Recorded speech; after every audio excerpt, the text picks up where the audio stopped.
already? She did. Oh, yeah, I don't see it. Sorry. My bad.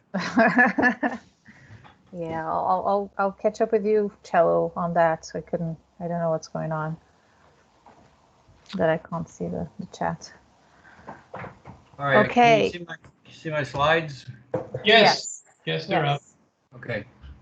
So You want to say something, Patricia, or you want me to yeah. Just before you go, Doug, welcome everyone. This is our second workshop for the AMP group, and today we're going to talk about life cycle modeling.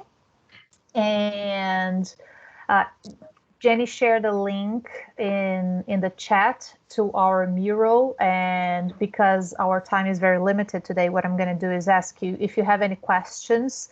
Add your questions to the mural. If you don't know how to do it, let us know, and we will help you with that. But most of you probably participated in the first one, so you should know how to work that. It's pretty easy. Just click a post-it, add your question, and we will address those at a later stage. On to you, Doug.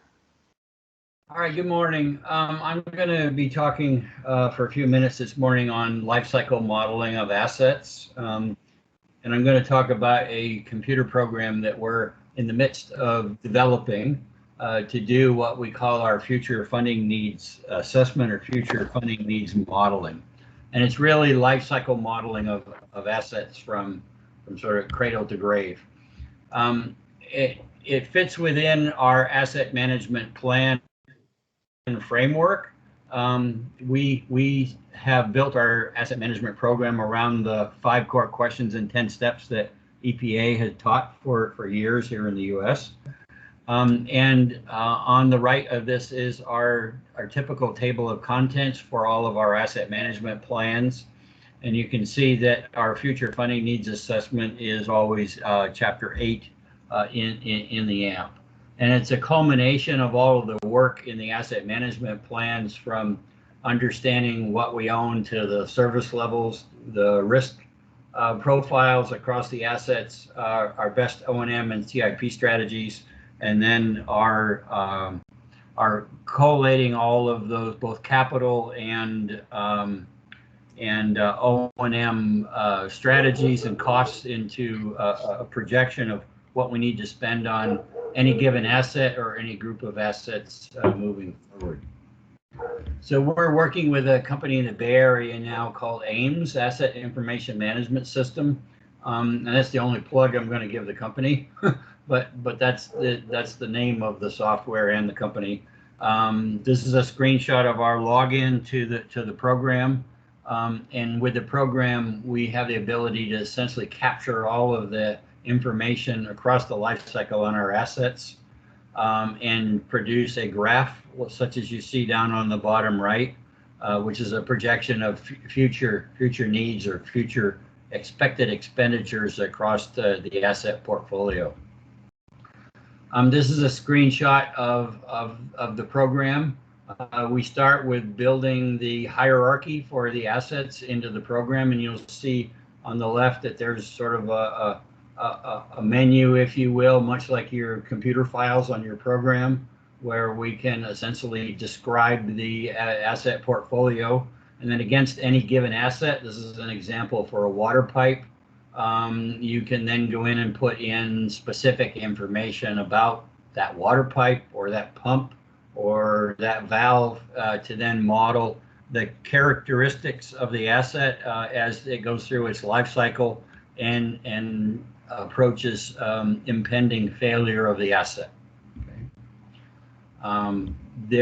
We start with putting in the installation year, the useful life for the assets, the number of potential rehabs, when that last rehab might have occurred, the year of the last condition assessment and the last condition rating as an example.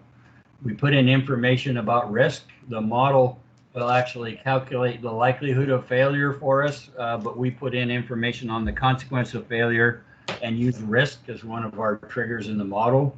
We also have information in the model about asset valuation, such as installation cost, replacement cost, rehabilitation costs, and then annual O&M expenditures. And then we write management strategies against the individual assets to determine what potential failure of the asset could look like. And then the model uses that information to predict the timing for when we reach the trigger points for potential failures. I didn't know this was going to build, but I'll put it all up here. So our model looks at retrieving inputs, and we have input data files that we build. We set the decay rates or the decay curves, if you will, for the assets. We use a 1 to 5 score to do that. We run a number of calculations in the model to, again, as I said, predict potential failure points. We write the results of the model out, and then we do graphing and derive summary statistics. There's 4 triggers in the model that we're using. Age, of course, is probably the most common one we have. But I often tell folks that age is probably the worst predictor of failure you have, but oftentimes it's the only thing you know. So obviously we can take a decay curve and run the asset through a calendar, if you will, to predict the impending failure of the asset by age. But we can also use condition triggers, we use risk triggers, and we have the ability to use the maximum life cycle cost. An example of that would be a pump station that after we spent a specific amount of money on a pump station, we might choose not to continue to fix assets within the pump station, but we have a management strategy that would say it's time to replace the pump station with a brand new one. Our management strategies consist of, when we reach those trigger points, either replacing the asset, rehabilitating the asset. We have the ability to do condition-based rehab or O&M strategies, which may not end the asset's life, but would put costs back against the asset at various points along the asset's life.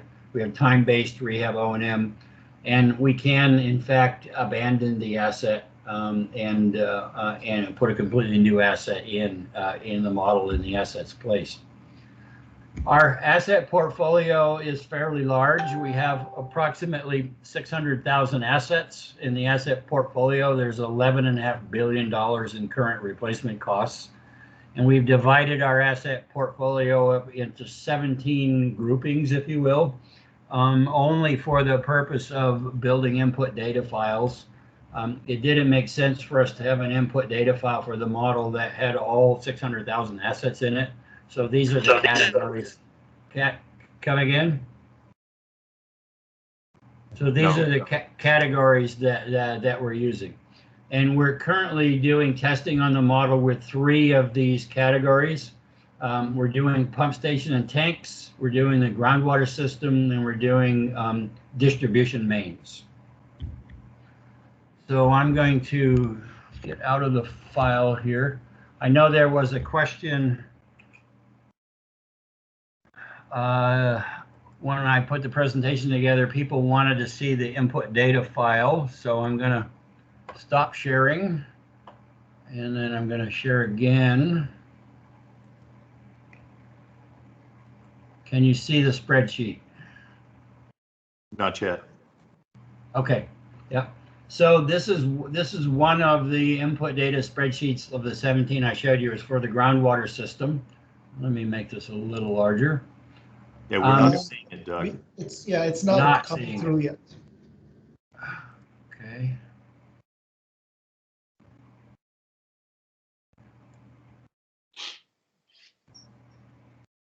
How about now? Yes. Okay. So let me make this a little larger. So this is the actual input data sheet for the model, and I'll go through the sort of the form and format for the spreadsheet here, and it's the same for all 17 asset types. We made the decision that it was easier for us to build the model to have a consistent input data sheet irrespective of the asset type. So you'll see that there's a lot of blank columns in here for any given asset, but for all the columns that are listed, we have determined that we can describe any of the asset types in our asset portfolio with it. So for columns A through M, it's simply the hierarchy what is the listing of the assets and where does it nest in our hierarchy. Column N here is the asset ID for the asset within our computerized maintenance management system. And we have a number of columns now that describe the asset name, the type, the class, what budget program it's in. We use this for reporting purposes for doing our graphing. Asset description, asset locations, more predominantly used for linear assets and not vertical assets. What the parent asset ID is for the asset. And then I'll just move across really quickly. So you have the ability to put in abandonment costs, annual operating costs, our consequence of failure, construction date or estimated install date when we don't have an actual installation date, the expected useful life for the asset, installation costs, condition rating and last year of inspection, the potential for the last rehab year and the number of past rehabs, and then replacement cost information that's used in the management strategies. We have the ability to write a number of sub-management strategies, we call them, based on condition. We have the ability to do that with 10 different potential condition scores. And then we have basic attribute information for any given asset, right? We have the equipment ID, and you can describe the asset by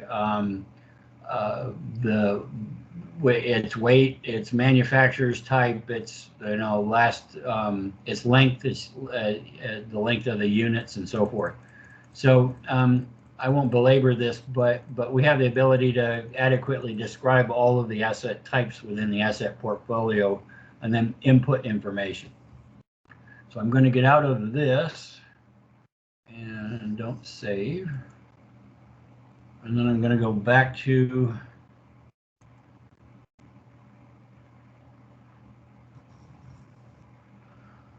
I'd have to stop sharing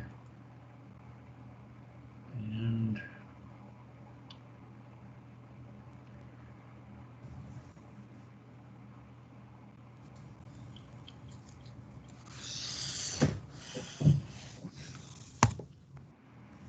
It worked. can you see the slides? Yes. Okay.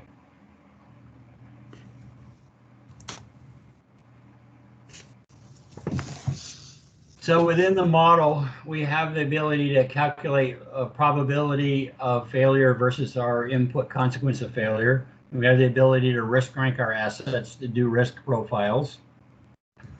We have the ability, once our information's in there, to describe the asset portfolio in terms of, what's the current replacement valuation as an example of various asset types. We have the ability to plot out condition scores versus replacement cost for various asset types. This would be really useful if you're looking at which assets are in the worst condition and how many of the assets are in that condition score. Help you to drive management strategies. We can draw NESI curves with the model in terms of what's the remaining useful life for the assets versus replacement cost. And of course, the holy grail for this is we have the ability to plot out over 100-year projection. Of course, you could do 30 years or 50 years if you wanted. What are the projected rehab and replacement and O&M costs for an individual asset or for any grouping of assets within the asset portfolio in the model, right? Of course, what we're looking for here is, the average annual cost of that set of numbers compared to what the real needs are. And then at Portland Water Bureau, we annually go in and repair and compare that graph then to our budget and make sure that our future budgets are lining up with what the real needs of the assets in the portfolio are. We have the ability to move back from the 100-year perspective and look at the next 5 or 10 years as an example, and drill in and look at specifically which assets then make up the next 5 or 10 year list of assets that have needs that should be attended to as projected by the model. So our current status, that first word should be data. Our data input files are completely built for those 3 asset types, and we're working on building the input data files for the rest. Our model coding will be complete by end of March. We're doing some initial testing on the coding right now, but we'll be completely done with it in March. We're writing management strategies by asset types.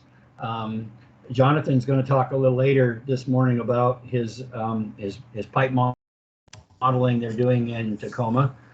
We have actually built our Weibull curves and the formulas for our Weibull curves into this model. And we're actually modeling the potential failure curves with the Weibull analysis that we've been doing manually in spreadsheets for a number of years. We have production runs for the 3 asset types will be done by the end of May in 2021. So why is this better than what we're currently doing now? Well, we have been doing these future funding needs assessments with a whole series of spreadsheets that a few folks in asset management or others that have done over the years. This is going to provide us with consistent, repeatable results. All of the data will be in one place. It's all accessible, through a web-based browser on a server that we're installing in Portland. So our methodology is going to be well documented and it's auditable. You can go in and see specifically how any calculation for any asset was done. It's going to be the same approach now for all of our asset management plans. It's not going to be dependent on who put the spreadsheet together for the AMP. And all of our data and methodology is going to be housed in one place. We can easily, after we get the model built, synchronize this with our CMMS and GIS. Right now we're doing essentially handcrafted input data files. We're doing the data dumps from CMMS and GIS and building the data files, but once we get the model up and it's tested and running, we can then live link it into our new enterprise asset management system in the GIS. And it will enable data audits for our input data. We have learned so much over the last 9 months to a year in building these data files about the quality of the data that we've collected as an organization. And there's a number of efforts that have come out of this where we're going back and understanding where we have good data, where we don't, and going back in and starting to get better data moving forward for us to use. So that reaches the end of my presentation, and I'm certainly open for questions now or at the end. Hey, Doug, real quick, this is Mike Sweeney. What does a condition of 0 mean again? Condition 1 to 5, we don't use 0. I noticed a 0 on a couple of histograms. Well, I have to go back and look at that. Okay. Some of the slides that I'm showing you are not from our specific version of the model. They're from Covington Water in Washington State. Okay. For me to put the slides together, I'm using their results. We're going to use 1 to 5. There is no 0. Got it. Okay. And what EAM are you using? We have settled on Infor Public Sector, and we're in the process of getting that implemented over the next year or 2. Great, thanks. Yep. Can I just ask that we add the questions to the mural that Jenny might have shared the link more than once? I see George has his hand up, but we need to move on to the next presentation from Jonathan. Otherwise, we won't go through everything. Yeah, and if you're struggling to post those questions in the mural, put them in the chat, and Jenny, if you can transfer them into those tiles, that would be great. Am I up next? Yes. Okay, let me share my screen.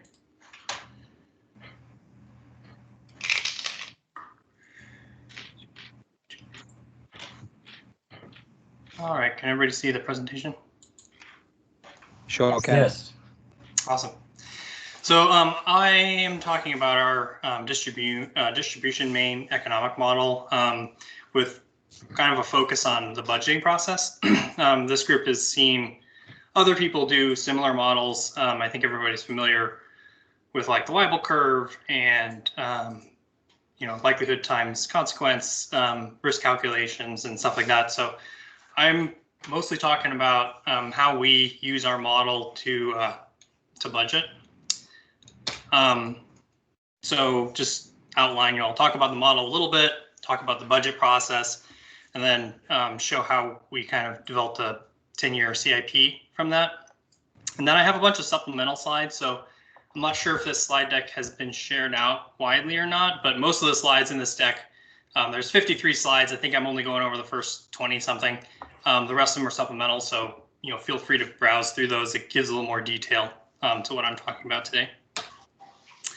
So I'll talk about the economic model first.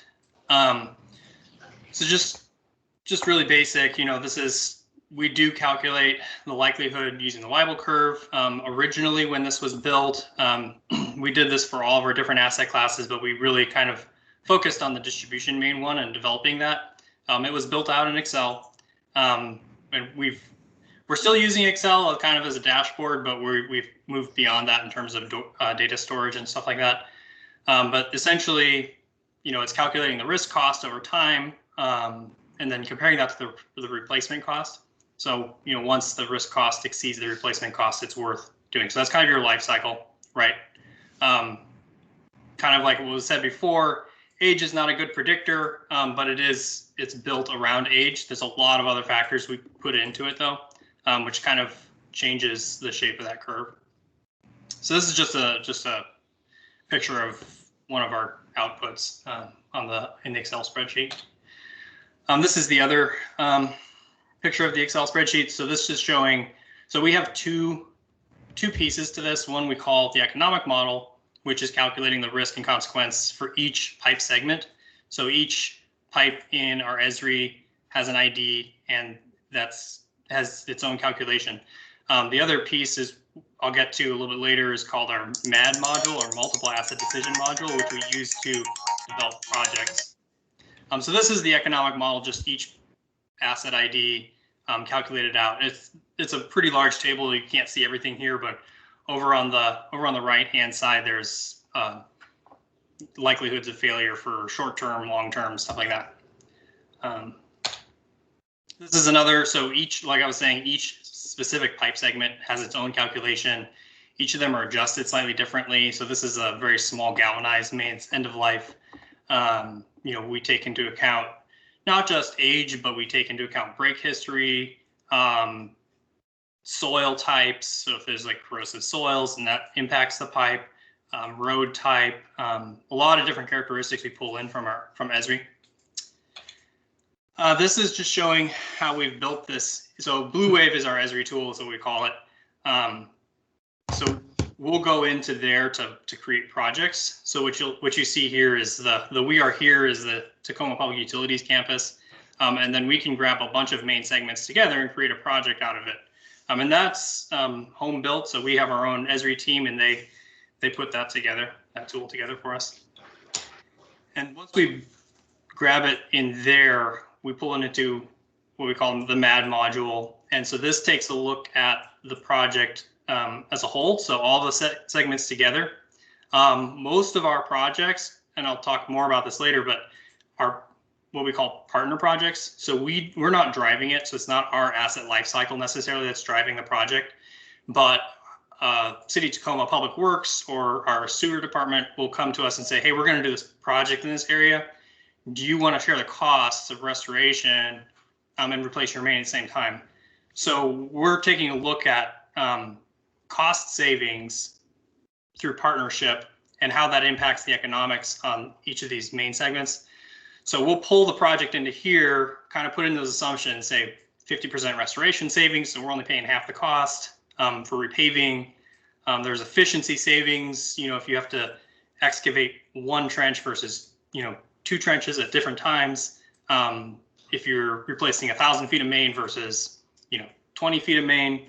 So that's what this does, is it calculates that out and then gives us essentially a new life cycle for those main segments and says, is this worth doing? Is there a net benefit to avoiding the risk of main breaks? And then we also take into account, like you'll see a line in there that says failure multiplier. So that's really important. And we have some criteria around what that number should be, but we assume that a partner doing some work around our infrastructure will have an impact on it. So it increases the likelihood that it'll fail. So we have had instances in the past where, the model said, even with the partnership, it wasn't worth doing. So we said, well, we're not going to do it. So once our partner got out there and they started digging down, they went down farther than they'd estimated or something and had an impact on our main and caused our main to break. We might have been able to avoid that if we had partnered. So that's what we're trying to avoid with this, is saying, what's the impact there? Is it high enough that, we should replace the main early, sacrifice some useful life to avoid the risk of it breaking. So this is, again, just kind of what I talked about. Some of the assumptions. Failure multiplier is the big one. Restoration savings %, that's usually built into an agreement. Sometimes we get 100%. Sometimes it's 100% restoration savings. They'll do, especially our public works, if they get a grant to do repaving, they'll say, we're going to pay for the whole thing. Do you want to replace your mains? And that's significant for us. Efficiency savings, there's a minimum project cost. So we always try to do a gut check, right? Models are useful, but they have to match reality. So, we have some thresholds based on past projects and say, are we saying that we're saving too much money? Is that really realistic? So we always do a gut check. And if we have to kind of manually override some of our rules to make it more realistic, we will do that just to be a little more conservative. This is again showing the replacement curve with the risk cost and replacement cost. So likelihood of failure, there's a lot of failure multipliers. So there's a base Weibull curve, but then things like corrosive soils will change that, right? If there's there's just a lot of factors that'll change that. Pipe failure rates, so historical failures. The consequence cost, we take into account 3 different scenarios and then we average it out. So there's catastrophic failure, kind of a moderate failure, and a light failure. And then there's probabilities associated with those, and then we just take the average to come with the consequence cost. Things like pipe casings obviously increases the cost. Critical areas, if the pipe goes underneath a railroad track or something like that. So there's a lot of adjustments on a pipe by pipe basis. So you could look at 2 cast iron pipes, same vintage, they'll have completely different likelihood of failure curves, right, and consequence costs based on those other factors. So these are some of the other assumptions that go into it. Like I said, Weibel's the base, but then each pipe segment is going to be different because of all these different factors that we pull in from Esri. I won't go over all of these, but you're welcome to look through the slide deck later to kind of read those. Again, it's this idea of risk that's likelihood of failure times consequence of failure. That's essentially just, it's an average, it's an expected value. When you're looking at modeling, you have to try to match it with reality, and there's usually distribution, right, of risk to consider. So this is just an easy way to look at each pipe segment and pull it into a model and make it useful. One of the things that we have done is when we first built the model, we assumed asbestos cement was at end of life. So we did some condition assessment, and through that condition assessment, we've actually extended the life on some of those mains. While most of them are very close to end of life, we've added a few years to kind of postpone some of that work. So net benefits calculated as benefits minus costs. When we're doing projects, we prioritize them based on kind of a benefit cost ratio. And this is a very, very basic way of prioritizing them. We assume the model is about 90% right. So if it's a 0.9, which means that the benefit is a little bit less than the cost, we may still do it, right? Depending on what we have in the queue and needs to get done, we might still partner on that and do the work. Best judgment, so 0.8 to 0.9. A good example of where we would do that, where it's a much lower calculated benefit to cost, would be like permeable pavement. So our public works department has been doing getting a lot of grants to put in permeable pavement. And in most of those cases, we will partner even if the benefit is really low, simply because of the impact to our mains. Our model doesn't capture that type of work very well, so we just compensate here with that. So, a benefit cost for one project maybe a 0.95 or something, but it's just simple asphalt over the top of it. It's not a huge impact. And then another permeable pavement project's like a 0.85. We'll probably do the permeable one over the asphalt one, simply because of that kind of variance. So it's, again, it's just that using the model in a realistic fashion. We try to, account for triple bottom line in our assessments as well. Some of that's built into the calculations. Some of it's judgment after the fact. Net benefit calculation. So what do we calculate it into the costs for replacement? So all materials, labor, pavement, restoration costs, taxes, A&G. We don't include contingency. I've heard people say they're rather impressed, but most of the time we just do a 10% contingency on these projects because we have the cost really well dialed in. We've done it so many times that we know what it's going to cost us. So the 10% contingency has been sufficient when we budget, but that's just on the distribution mains. Net benefit is shown as the alternative of replacing. So basically partnering versus status quo being do nothing. So just let it go. So the budget process. So I've talked about the different tools. So this is the economic model, which originally was built in Excel and an Access database when we had a consultant come in and do that. We've since migrated that to Esri.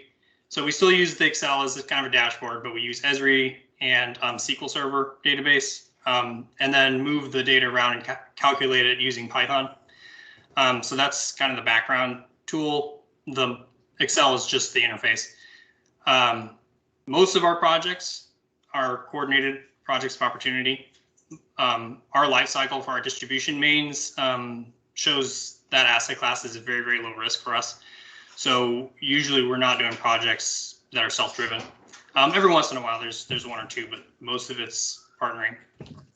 So we'll take the partner projects, run it through the model, build it out in Esri, and then pull it into our MAD module to do that calculation. And then out of that, we'll produce a business case.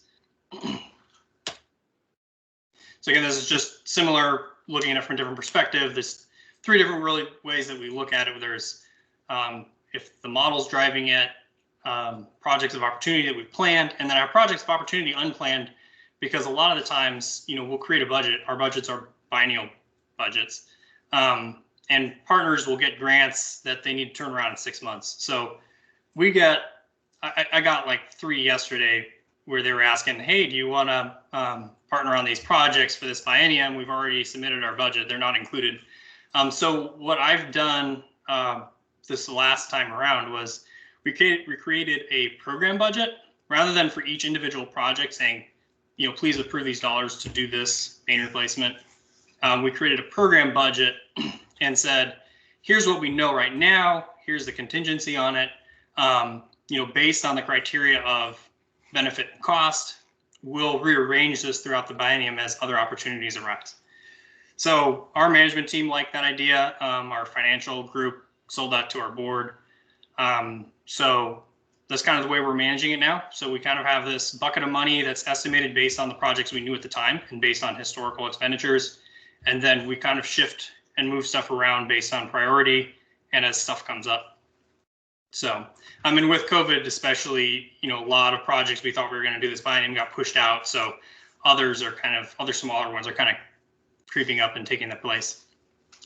We use the Blue Wave tool, which is Esri, the economic model data, the MAD module. So those are our tools.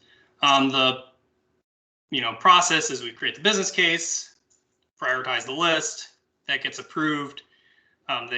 That goes over to our project delivery group. They execute the projects, and it's circular. We're assessing opportunities as they come up.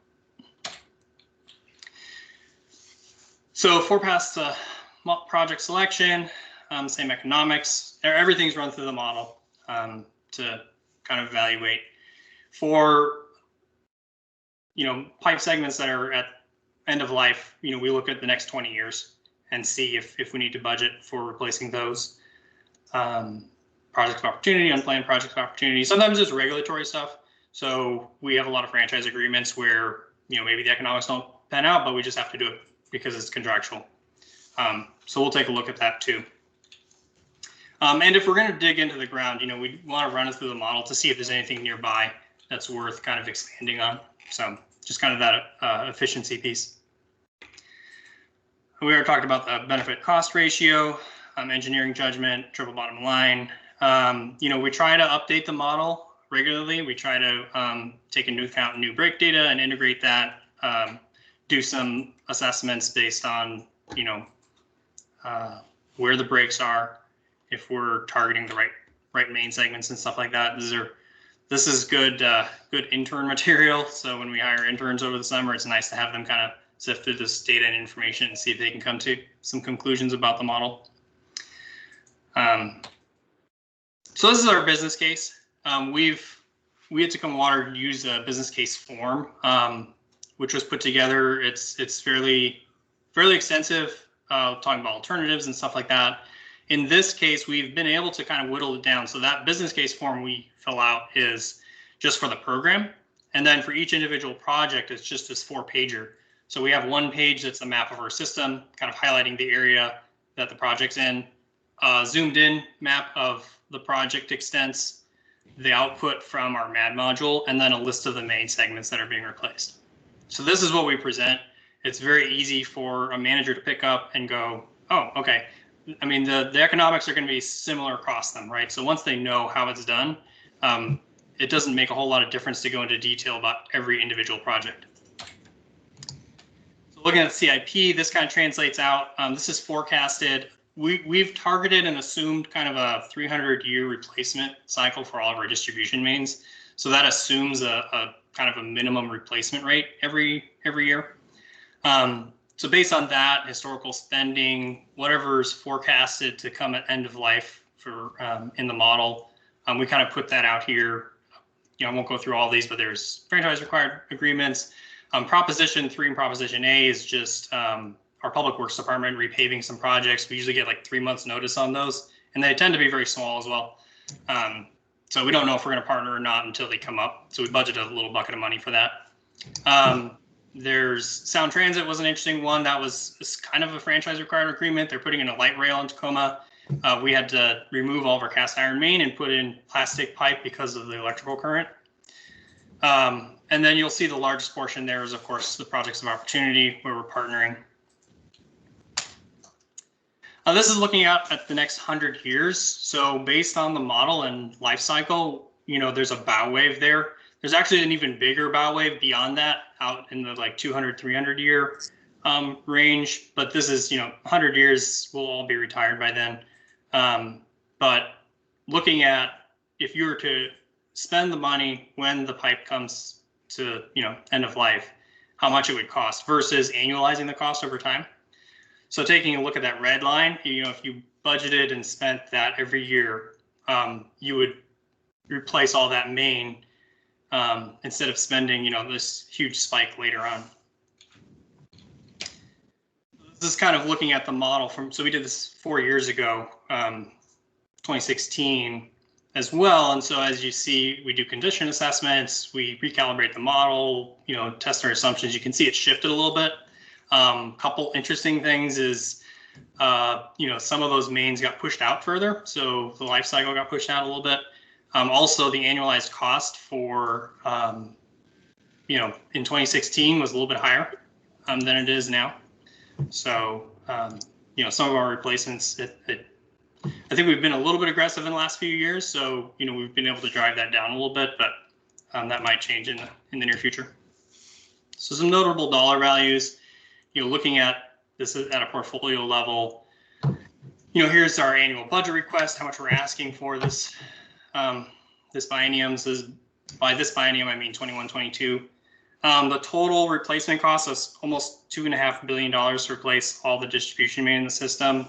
On a dollar percent basis, that's 0.239%. In years, that would be 418 years.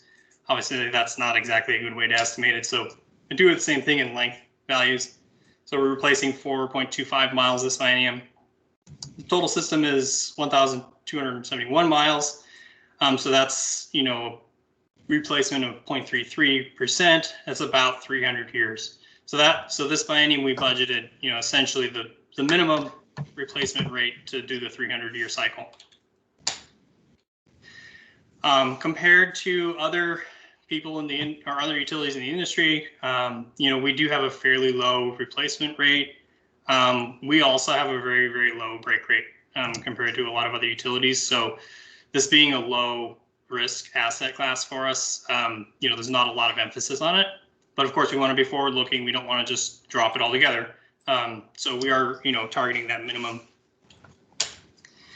And then this was before I picked up the model and started using it. But, always like to point out that we've won some awards for this. So, and with that, I am done. Thank you very much for your attention and time. Thank you very much, Jonathan. Let's move on to Chris's presentation, and we'll come to questions later. So if anyone has any questions, please post them to either to the mural, the link should be on the chat, or post them to the chat, and Jenny will help us getting the questions onto mural. Can you see my screen? Yes. Can you see it as a presenter Yes. view? Yeah, it worked. Yeah. Let me just adjust a bit. Now we're missing it. Yep. Right. Okay. Yeah, so you can see us, right? Not No. yet. Oh, not yet? It's gone. We saw you earlier. What was it?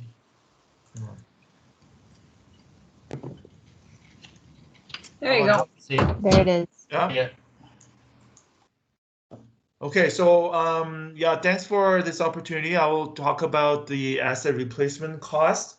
So Metro Vancouver doesn't have, as sophisticated tool as, the Doc and Jonathan just showed us, but we're trying to figure out what are the, the fundamental values of our assets and how we go about getting those asset replacement costs.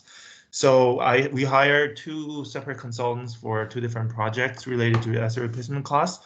So the project is well underway, and I'm not going to share any results from the projects yet, but at least I can talk about the approaches and methodologies on those 2 projects.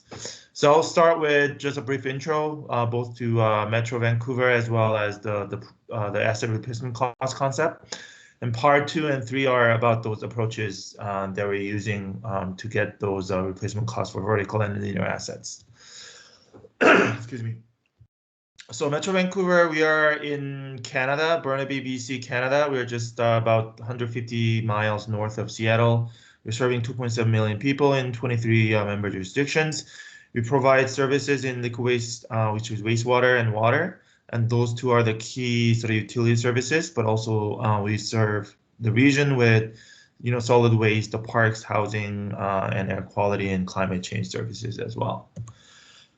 These are the type of asset, or we call them asset classes that we own and maintain. So water services and liquid waste services. And these are a combination of vertical and linear assets. And then when we say asset replacement cost, it's really the financial value of our assets, and it's a cost to replace in today's dollars. So time value of money is important as well. And that includes not only the hard cost, but also, engineering, design, soft costs as well. And the excerpt at the bottom is part of our asset management policy for liquid waste services, as an example. And it requires our asset registry to include the financial information, and one of which is estimated replacement cost. Where can we use asset replacement costs? So, there are a variety of applications. We can use it for life cycle analysis and management. It's really the front bookend of the life cycle of an asset, whole life cost, right? And also we can predict some capital funding needs.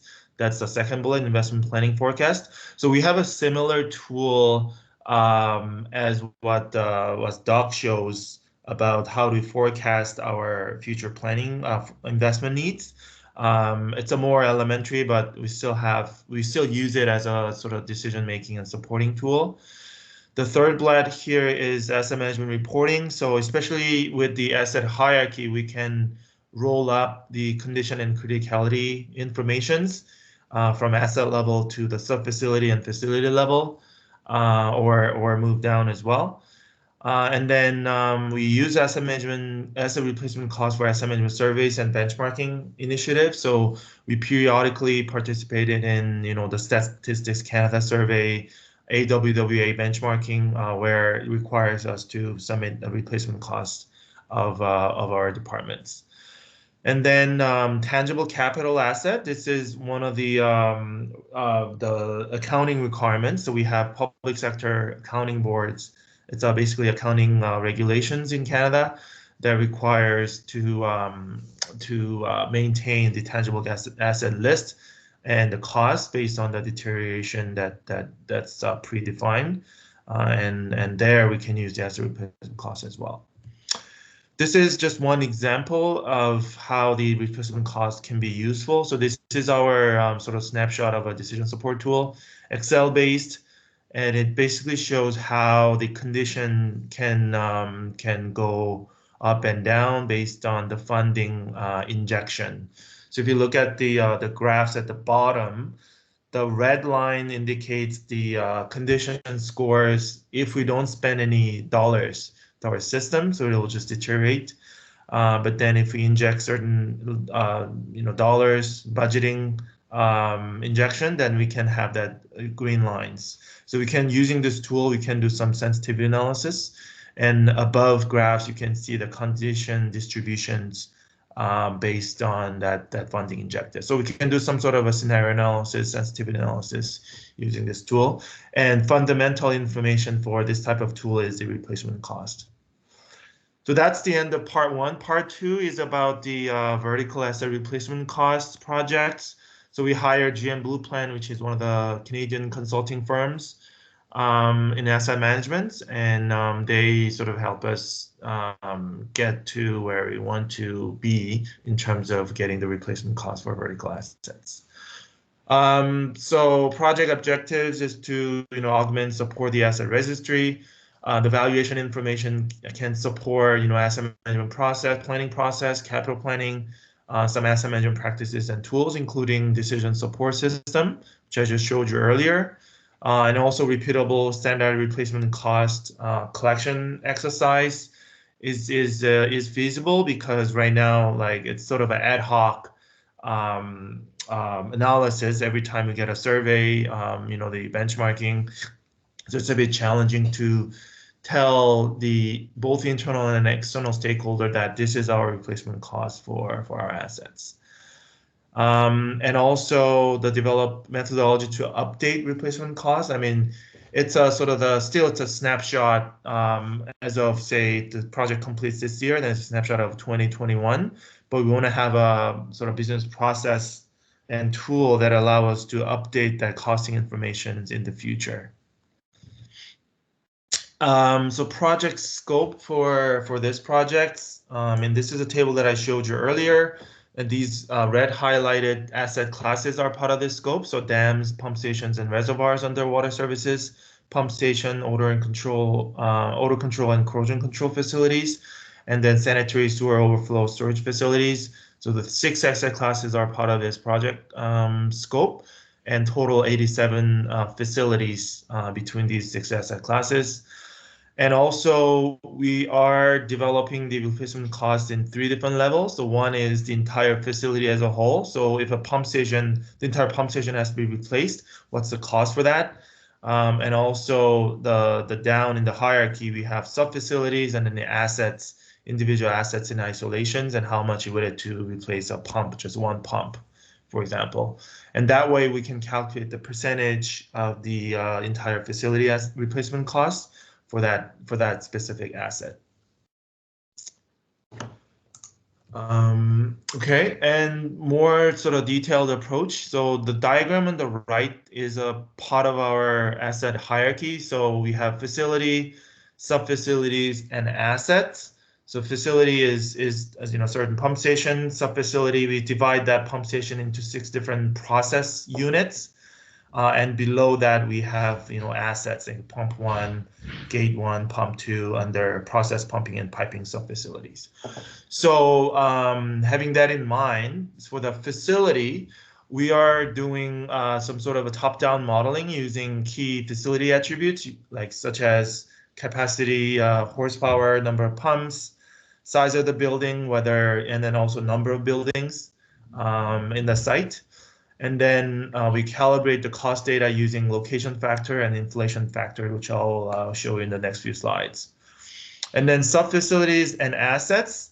So Metro Vancouver collected and verified the assets that we owned because, 5 years ago, we didn't know what types of assets that we own to the accuracy that we wanted. So that we initiated this project called equipment list verifications. So we create an Excel spreadsheet for each site to itemize all the key assets within the site.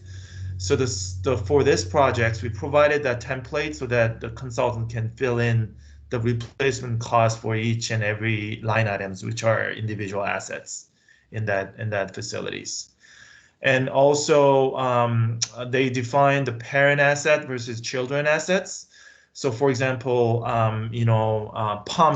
pumping system 1, it will include, pump 1, motor 1, some valves and some instruments. So the pump system 1 will be that parent assets, but then you will have those children assets that makes up that parent assets.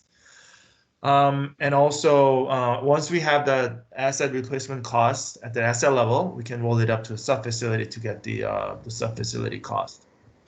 So facility size, so this is a spreadsheet that the consultant came up with based on the information that we provided. And as you can see, there's like a number of pumps, criteria, horsepower, total horsepower, and some of the piping informations. So they use this to model some sort of regression modeling and some correlation between different attributes of the pump stations. And they used about 250 data points. That includes the local pump station as well as the pump station in Ontario, which is in the eastern Canada. So they try to plot a whole bunch of data points and see if they can find like a nice curve that will tell us that top-down modeling concept. And location factor, this is part of that RS means that because they're using some Toronto and Hamilton, Ontario data, they need to move it over to Vancouver cost information, the respective cost. So they use these factors to move the over from one location to the other. This is inflation. This is a non-resident building cost construction price index. And that talks about different major cities in Canada and how the inflation occurred from 1980s to today's dollars. So like all the historical replacement cost data that we were able to retrieve, we are using this tool to sort of make it present value of that. So that was the facility side. So for the assets and sub-facility size, this is the example of that spreadsheet that I was talking about earlier, the equipment list verification templates. So we provided this to the consultants so that they review all the data and try to populate the table with replacement cost. And as I mentioned earlier, the method that they're using is they assign parent assets. Oh, sorry. So for example, here, wet well is the parent asset. And then on the side, we have, under wet well, we have the tank itself, we have a manholes and the chambers, and they assign a percent of parent percentages so that all they have to do is sort of price it at the wet well level, but then they use percentages to spread it across different children assets. And also we have the sub-facility categories, the second last columns. And that's where you would roll it up to that level so that we have the sub-facility cost, let's say, for building and site works. So that was the first project. The second project is the linear asset replacement cost. So this one we're doing with Jacobs in Vancouver office. The project background and objectives. So we were basically looking at the linear assets, the sewers and water mains, and here we wanted to use the GIS attributes to assist with accurate reporting and repeatable reporting, and create some sort of a cost models, like a formula that will use different attributes like pipe size, length, the materials, the diameter, all the information that we can retrieve from GIS database. And also, we're planning to do pilot cost models using, some selected facilities. We're using real cost information that we got from tenders and the actual project cost informations. So that's sort of the general idea of what this project is about. In terms of scope, so all just the linear components of our asset infrastructure base. So water mains and sewers and all the appurtenances like chambers and manholes on either side. Just high level approach, they're preparing a baseline cost tables and they're going to combine with GIS information and asset attributes and calculate replacement and rehabilitation cost using some sort of factors. And they're talking about sort of two different approaches. So one is top down, the diagram on the right hand side. The top down is very simplified, the single number or unit rates to arrive at a cost.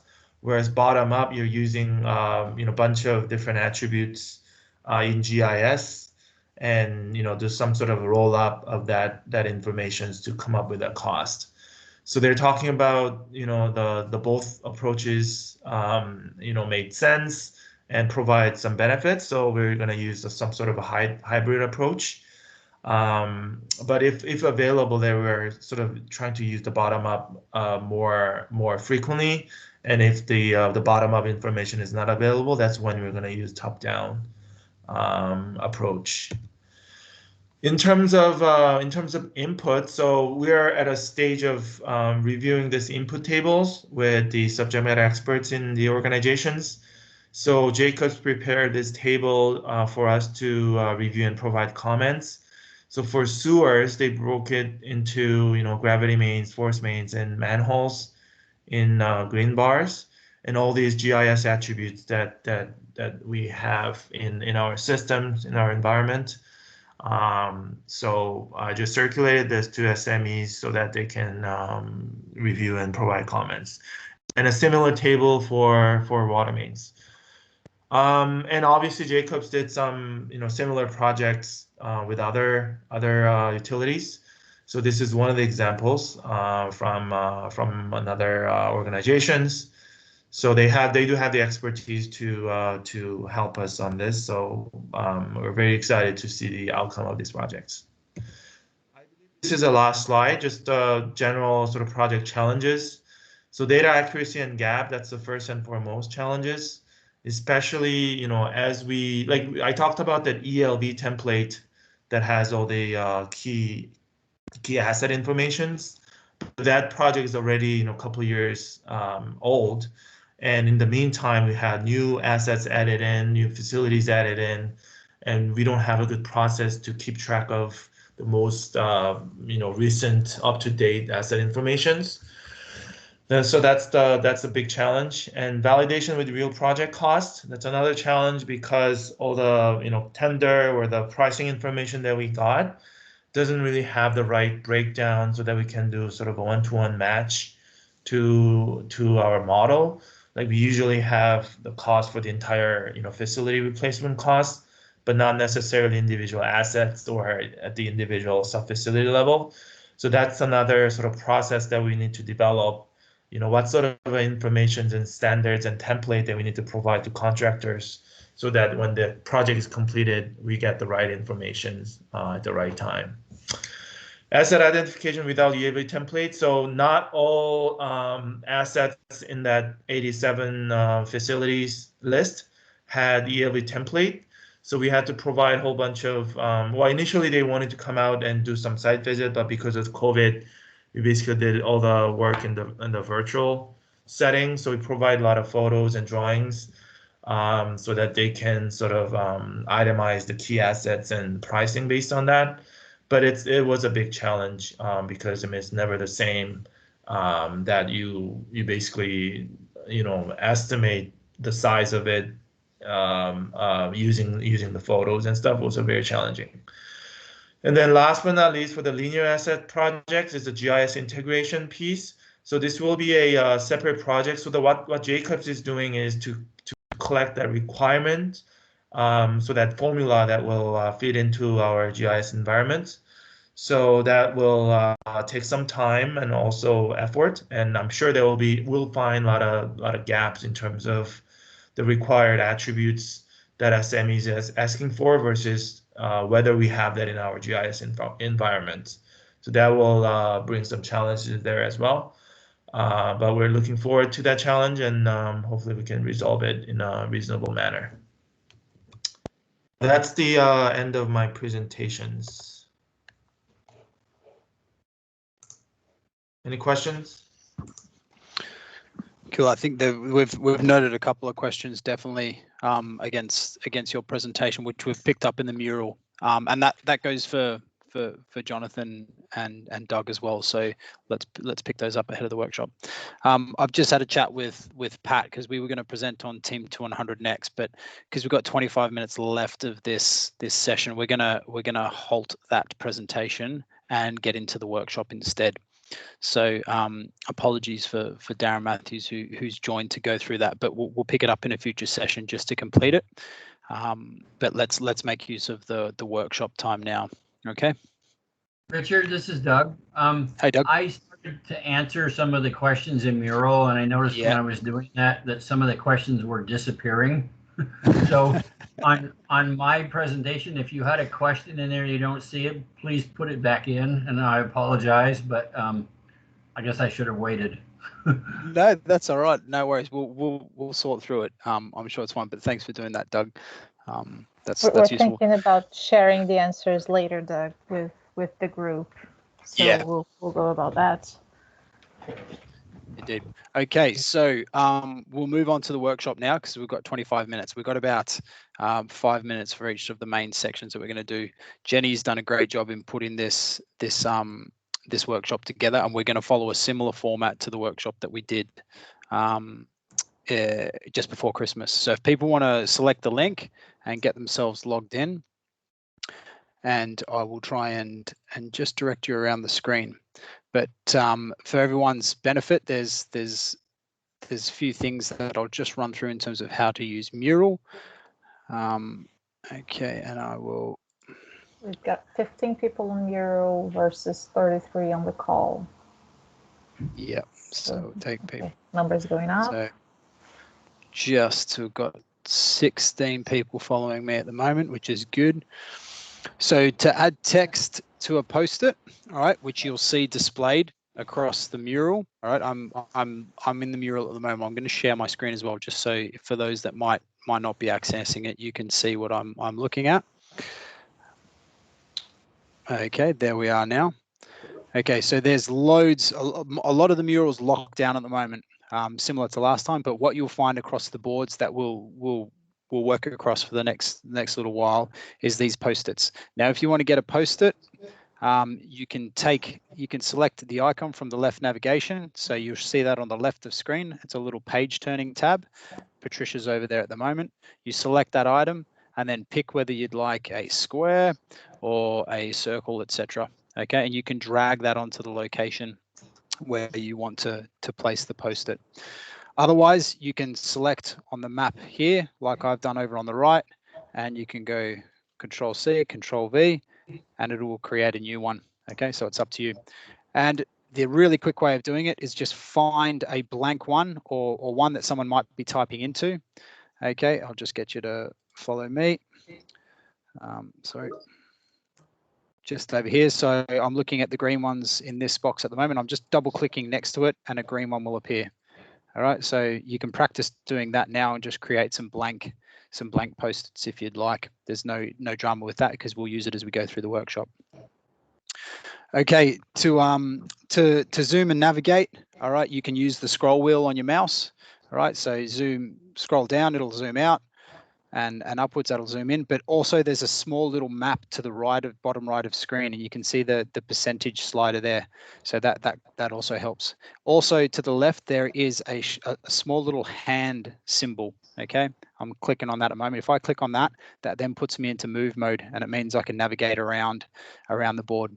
What I'll do though, as we go through each section, and we're considering life cycle modeling and life cycle cost analysis here, I'll just ask people to come to the location that we'll be working in. Okay, so I'm going to come off that mode now. Any questions or comments that you've got as we go, use the comments function as it's shown there. Okay, I'm just back down here, quickly summon everyone over this way. And you can see, you can select that comment icon up there, okay, to add a comment to. Cool. And that is time for us to move on to the first one. So I'm going to jump into benefits. Okay, and then summon everyone over this way. Okay, so we are similar to what we did last time. We're going to start with a brainstorm, 5 minutes, and we're going to work through how you think, specific to your utility and also in the wider industry, how life cycle modeling may benefit. Okay, so 5 minutes to work on that. Again, there's plenty of squares to choose from. So all you need to do is just select one that's blank and start typing into it to add some of the benefits that you think are applicable here. We've got 5 minutes to do this. You can see the timer at the top.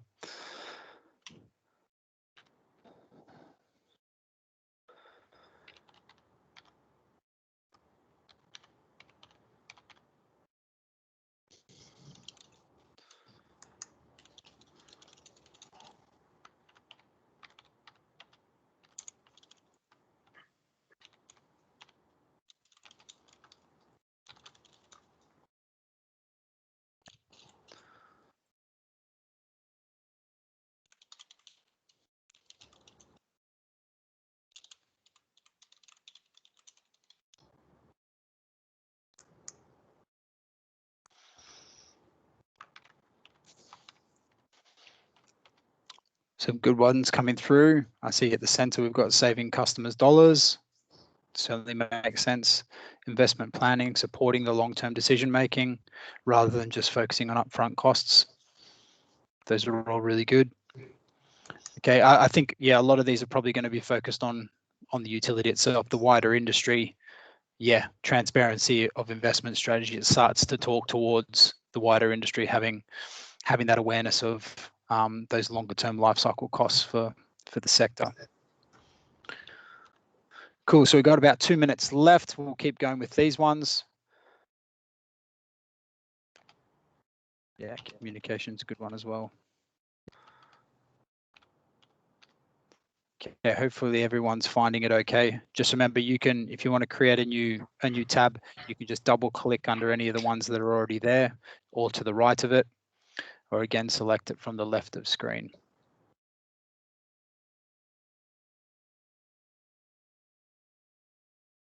Cool.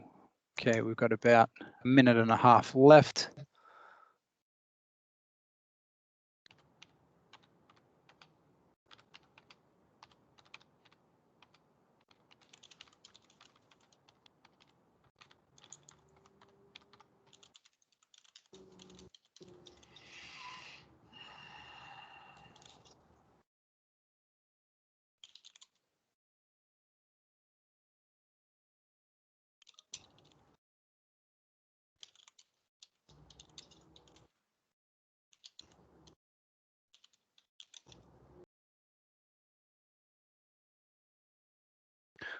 Okay, just under 1 minute left.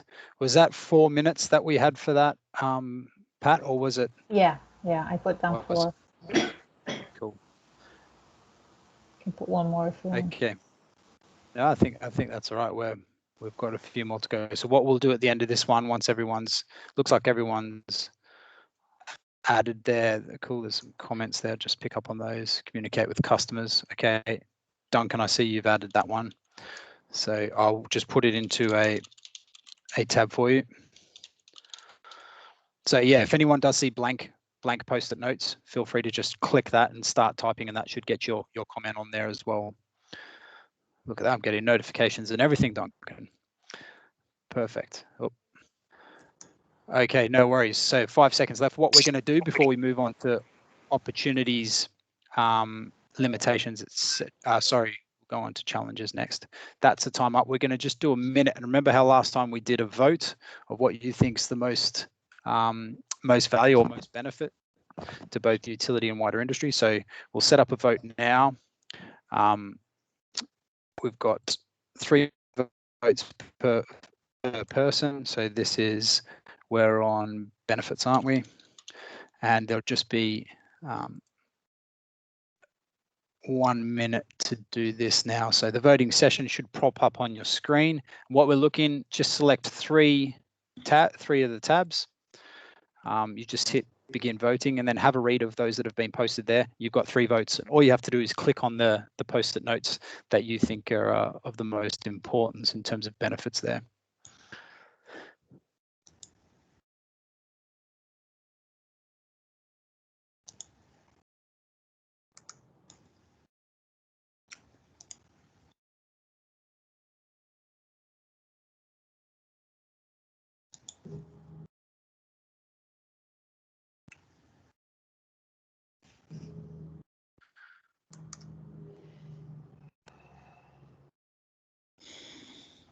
Okay, that's good. We've got about half of the group that's voted.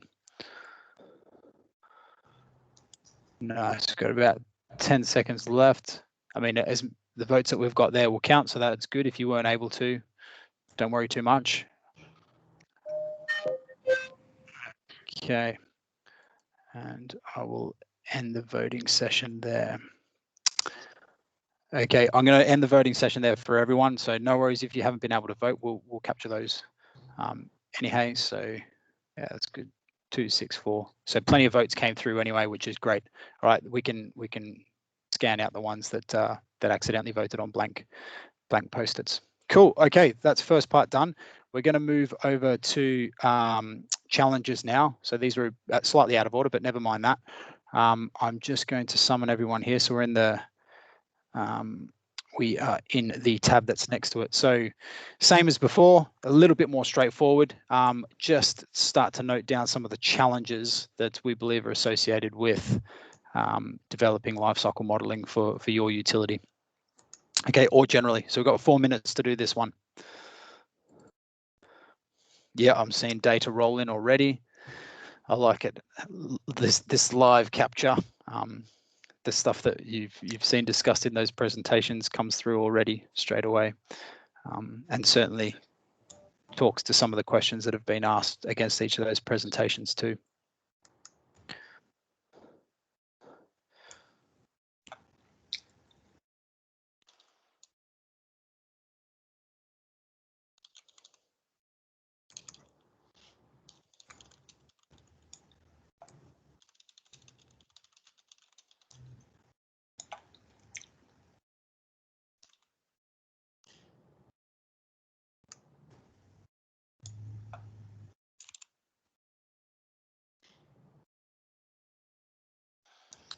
Cool, I'll add some more post-its as well.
Okay, just under 2 minutes left. Yep, definitely some stuff around accurate O&M costs to support the model.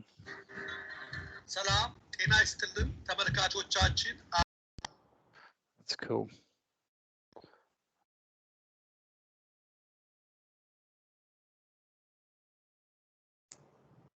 Okay, there's a lot of data ones there for sure, but that makes sense.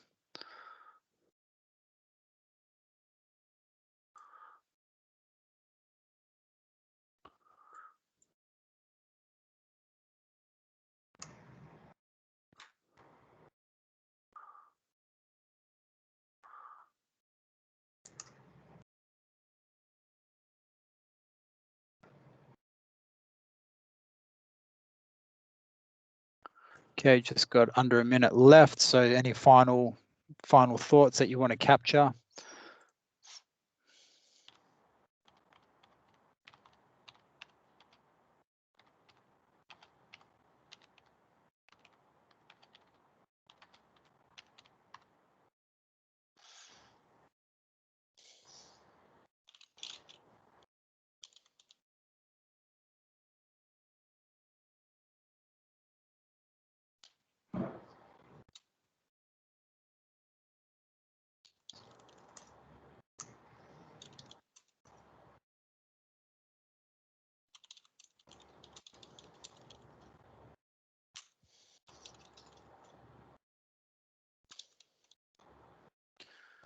Good.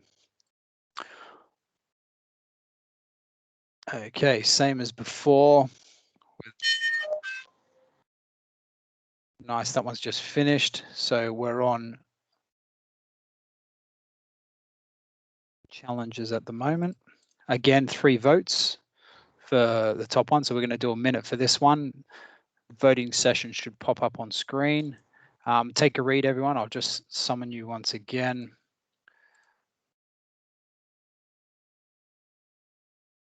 You should be there anyway, because we're voting, so I can't summon. So take a look at those that are written, and again, 3 votes.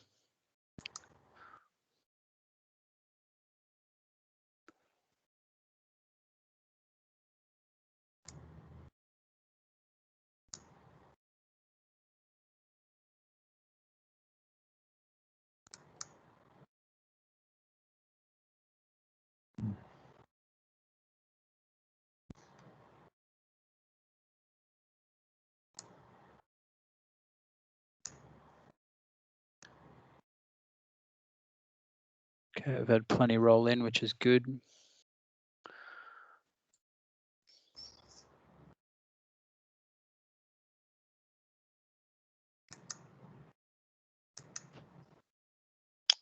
Okay, nice one, everyone. I'm going to end that voting session. Cool. Okay, so data quality definitely comes out on top. The maintenance of models, accurate data. Yeah, we can probably combine those data ones when we look at the votes in the end, because I think they double up. But that's good. Okay, we're going to move over on to, we've done challenges. We've got engagement and support next. Okay, so it's actually down the bottom there. And we'll have similar as before. We're looking at 3 things here. Okay, you can work over whatever triangle you like, whether that's around engaging people and life cycle modeling, providing an opportunity to do that. Whether it helps with engaging and gathering that top-down support, or at the bottom right, where we've got the support, the reporting of asset information. So choose to work in whatever one you like, but it's how does lifecycle modeling facilitate or enable these 3 aspects?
Cool. A bit like the AMPS before, that demonstration of line of sight between strategic objectives and field operations. I think that's a good one. That should certainly come out in some of the engaging people elements as well. Cool. Someone's dropping it in there, so I won't repeat that.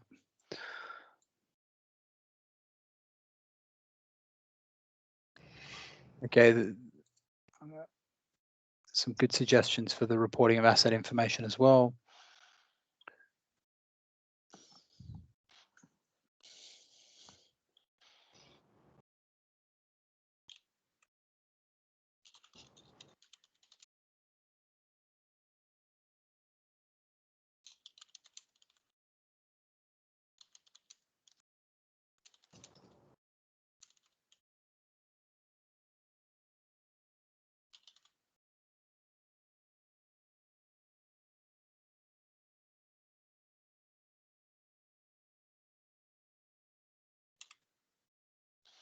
Okay, about a minute left for this one, and then we'll jump into a vote.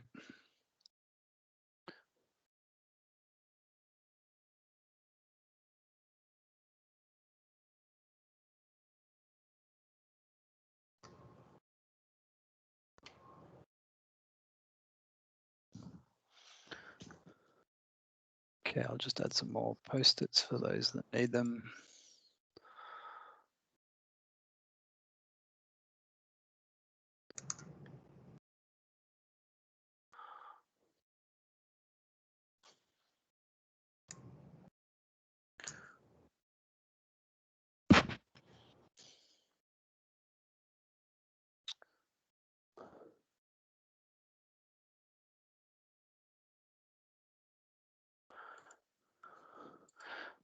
Okay.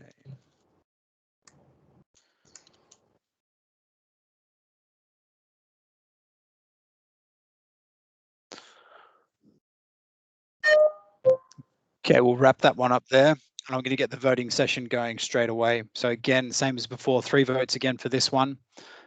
We've got a minute to do that. So choose your, either spread them in whatever category you like, whether it's people, top down, bottom up support, or asset information, but place 3 votes.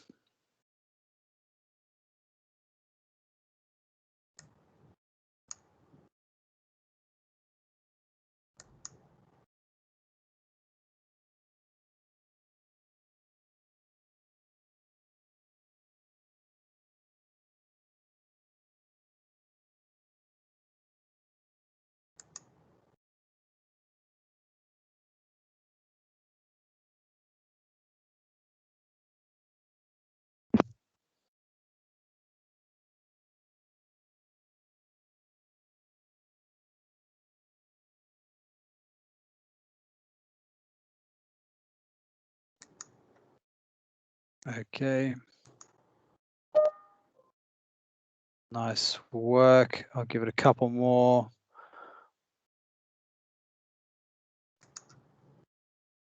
Okay, grand. I'll end the voting there. Cool. Great. Okay, we're going to jump on over. So voting results reinforces data integrity, improve focus on O&M costs, which is, that was an interesting one, mentioned a couple of times.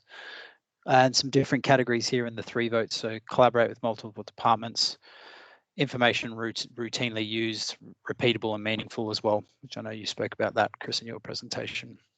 Okay, cool. Nice work, everyone. We're jumping over into the top right. This is a slightly more expanded one. So think of it as your utility here, okay, including those who presented today. But what are possible opportunities for life cycle modeling if it's not in use or in use at the moment, limitations and the efficiencies. Okay, so carry on to do that. And we've got, yeah, it looks like 3 minutes to do this one. So slightly shorter, and then we'll go into a final vote.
Richard, while folks are typing up, can you share a bit about how the questions that folks pose will be answered, since we've only got a minute left? Yeah, sure. So what we'll do is we'll direct those questions to those who presented, and we'll get some of those sort of written up and just answered ahead of our next workshop for AMPS. Okay. So what we might need to do, Cello, is just extend the invite to that workshop to those across the network if they'd like to join. We'll also get Darren to come along and present on Team 2100. And if there's any specific lessons learned that we'll get those presenters to think about, we'll add those into this section here as well. So we'll intend on doing a more formal report out in the next fortnight. And sharing the presentations too, Richard, right? Yep. So I think we've got a new location possibly set up for those to be shared, and likewise with this mural as well, we can do a report out from that.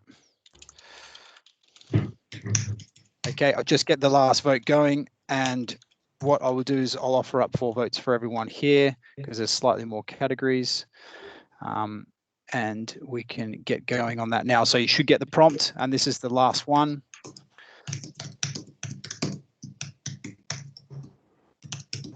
Cool. So four votes between everyone who's available to vote now.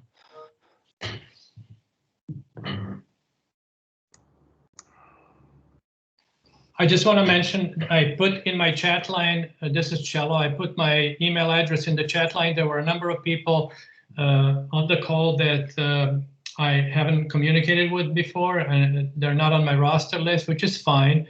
But please send me an email so that, and let me know if you'd like to attend future meetings, and also if you'd like to get access to the recording of this workshop, which we will also make available. I think, Richard, we might want to wrap it up. Yeah, we might. People may need to start, logging off. For sure. So what we've got then is that's the vote that's finished. I'll close that one down now. Wow, we've got through a fair bit again. So that's a heck of a lot of votes. Once again, quite a few single votes there. But all this is logged and recorded. So again, thanks everyone for your contribution. I think you could see how this ties into some of the other topic groups as well, which was the intention of us throwing this net widely for everyone to join in. A big thanks to Jonathan, Doug, and Chris who presented, and to Jenny and Pat for setting up this mural as well. It's great to have everyone engaging with this type of thing. It's really useful. Yeah, thank you to Richard and Pat and everybody, and we will, in the interest of giving people back some time, letting them go, I'm going to stop recording right now. And again, the